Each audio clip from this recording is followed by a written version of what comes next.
Bien, ahora vayamos. ¿Qué son los números complejos? Los números complejos van a tener la siguiente forma. O sea, van a ser números con la siguiente forma. Van a tener si yo digo un número A más B por I, y los números A y B son números reales, ¿no? Los números reales eran los números que conocíamos hasta ahora.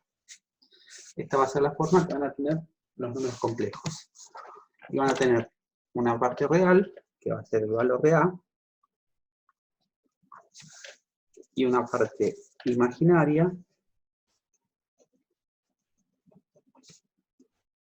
que va a ser el valor de B. Y las voy a simbolizar de la siguiente manera. Si yo digo la parte real, ¿no? Este sería el simbolito del número Z, va a ser igual al valor A, o sea, el número real A, que representa la parte real, y la parte imaginaria de ese número Z va a ser el valor B, o sea, el número real, que representa a la parte imaginaria, y acá no tengo que poner el I, porque ya se entiende que cuando hablo de la parte imaginaria y doy el número real, es el número que va con la I. O sea que un número complejo va a ser un número compuesto por dos números, y esos dos números van a ser dos números reales. Así como los números reales se representaban en la recta numérica, los números complejos, como están compuestos por dos números, los voy a tener que representar en un plano, al cual llamamos plano complejo.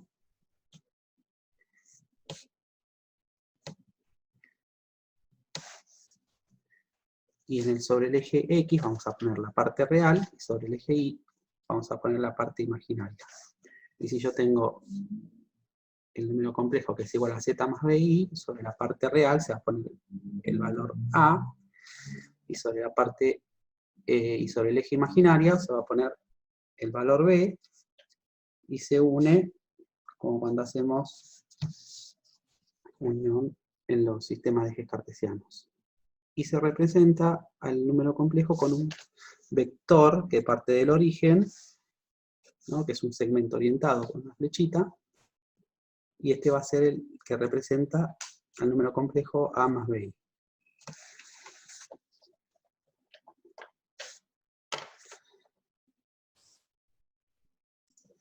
Veamos algunos ejemplos. Si yo tengo número complejo Z1, que va a ser igual a 3 menos 4i. La parte real de Z1 va a ser igual a 3, y la parte imaginaria de Z1 es igual a menos 4. Acuérdense que no le ponemos la i. Si yo a esto lo quiero representar en el sistema de ejes, voy a poner la parte real es 3, que va a estar acá, y la parte imaginaria es menos 4, que va a estar acá. Unimos esos dos puntos, y lo que me queda es este numerito.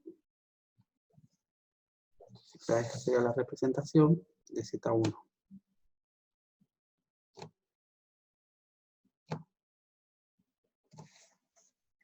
Y yo supongamos, tengo otro Z2 es igual a menos 2 más 4i, la parte real de Z2 va a ser igual a menos 2, y la parte imaginaria va a ser igual a 4. O sea que tendría el menos 2 acá, el 4 acá, unimos esos dos puntitos, y acá tendría Z2 igual a menos 2 más 4i. Supongamos que tengo un número Z3, que es igual al número 5,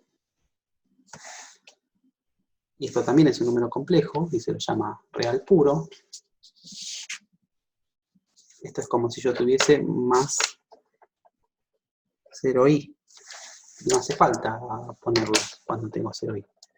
Entonces, la parte real de Z3 va a ser igual a 5 y la parte imaginaria de Z3 va a ser igual a 0. ¿Y cómo se representa esto? Lo voy a representar acá en el 5 de la parte real y va a quedar sobre el eje real. O sea que los números reales que nosotros conocíamos son un caso particular de los números imaginarios, de los números complejos. Z3 igual a 5. Y tengo otro caso en el que Z4 es igual a menos 3i, es como si tuviese también un 0 de parte real. O sea que la parte real de Z4 es igual a 0 y la parte imaginaria de Z4 es igual a menos 3. O sea que lo ponemos a este sobre el menos 3 acá y va a quedar sobre el eje imaginario. Este número se lo llama imaginario puro.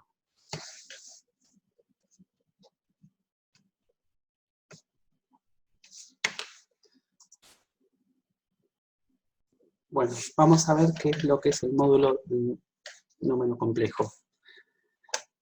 El módulo, cuando veíamos números reales, lo que entendíamos era como una distancia, o sea, cuál es la distancia que tiene en la recta el número S con respecto al origen, ¿no? Por ejemplo, el número 4 tiene una distancia 4 con respecto al origen y el número menos 4 también tiene distancia 4. El módulo siempre va a ser un número positivo. Ahora, ¿cómo vamos a entender el módulo en el número complejo? Va a ser la distancia que tiene con respecto al origen, o sea, la longitud de esta flechita, ¿no? O sea que el módulo, y lo representamos con dos rayitas así, del número z, del número complejo z, va a ser la longitud de la flechita. Ahora, ¿cómo calculamos la longitud de la flechita esta? Si yo veo, lo separamos aparte, o sea, acá tendría el módulo de z, y si pongo las componentes, como se ven acá, lo que tenemos es un triangulito rectángulo, donde este cateto vale A, este cateto vale B, me queda conformado el triangulito rectángulo. Ahora, ¿cómo sabemos la longitud de esto? Y con nuestro amigo Pitágoras. Lo que decía Pitágoras, decía que la hipotenusa al cuadrado es igual a la suma de los cuadrados de los catetos. O sea, la hipotenusa en este caso va a ser el módulo, la longitud de la flechita, o sea que el módulo de z al cuadrado, que es la hipotenusa al cuadrado, va a ser igual a la suma de los catetos al cuadrado, o sea, a al cuadrado más b al cuadrado, y no usamos el i. Si nosotros despejamos, me queda que el módulo de z es igual a la raíz cuadrada de a al cuadrado más b al cuadrado. Por ejemplo, si yo tengo que z es igual a 3 menos 4i,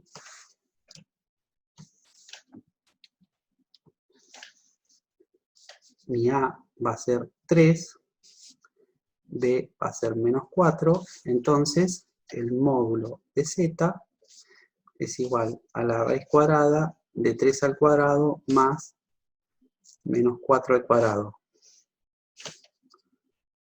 3 al cuadrado es 9, menos 4 al cuadrado es 16, tengo la raíz cuadrada de todo eso, o sea que sería 9 más 16, 25, por lo tanto el módulo de z es igual a 5. O sea, lo que mide la longitud de la flechita esa va a ser 5. Ahora vamos a ver dos conceptos importantes de lo que es un número complejo. El conjugado y el opuesto. Si yo tengo la forma general, z es igual a más bi.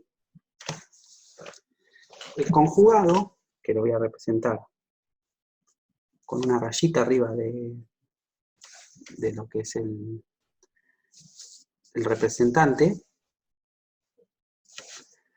va a ser cambiar solamente la parte imaginaria de mi número complejo. La parte imaginaria es la que tiene la i, o sea que sería mi bi. Entonces, su conjugado va a ser a menos bi. No es que siempre va a tener que tener menos, si acá hubiese habido un menos, si yo cambio el signo de la parte imaginaria, acá me hubiese quedado un más. Y el opuesto es como conocíamos cuando teníamos el opuesto de un número, lo que hacíamos era el signo contrario. En este caso, lo que voy a hacer, le voy a cambiar todos los signos. O sea, si tengo mi número complejo es a más bi, mi opuesto va a ser a menos bi. Y veamos algunos ejemplos. Si yo digo que z1 es igual a 5 más 6i. Mi número conjugado va a ser el conjugado de z1, le cambio solamente el signo en la parte imaginaria, o sea, 5 menos 6i. Y el opuesto de z1 va a ser cambiarle el signo a todo, sería menos 5 menos 6i. Eso sería por un lado. Si yo tengo otro ejemplo, supongamos acá les doy un ejemplo fácil en el que todo es positivo. Ahora veamos, z2 menos 3 menos 7i. Ahí tengo los dos negativos. Entonces, el conjugado de z2 le cambio solamente el signo a la parte imaginaria, o sea, el 7i, me queda menos 3, fíjense en que el menos 3 queda igual, más 7i. Y el opuesto es cambiarle el signo a los dos. O sea, si tengo menos 3 es 3, y si tengo menos 7 es más 7. Ahora veamos un ejemplo en el que hay variadito. O sea, si yo tengo menos, a ver, veamos, z3. Menos 2 más 8i. El conjugado de z3 va a ser, cambia solamente el signo de la parte imaginaria, o sea que el de la parte real queda igual, es menos 2, menos 5i, perdón, menos 8i, y el z3 opuesto cambia los dos signos, o sea que si tengo menos 2 va a ser 2, y si tengo más 8 va a ser menos 8i. Y vamos a hacer un último ejemplito, o sea, z4 es igual a 8 menos 9i, o sea que el conjugado de z4 es igual, cambia solamente el signo de la parte imaginaria, o sea que sería 8 más 9i, y en el opuesto cambian todos los signos, o sea que si tengo 8 sería menos 8, y si tengo menos 9i es más 9i.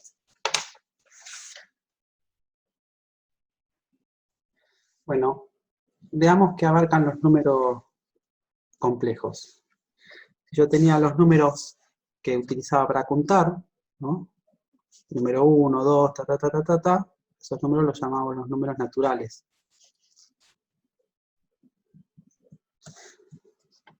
¿Sí? O sea que podríamos tener el conjunto acá. Pongamos, esos eran los números naturales. Y a los números naturales le agregábamos el 0 y los números negativos, teníamos los números enteros. Y sabíamos que los números enteros abarcaban también a los naturales. O sea, los naturales son un caso particular de números enteros. Si a los números enteros le agregamos las fracciones, obteníamos los números racionales. Y lo expresábamos con la letra Q. Y los números racionales también abarcaban a los naturales y a los enteros. Ahora, los números racionales son los que se pueden expresar como fracción.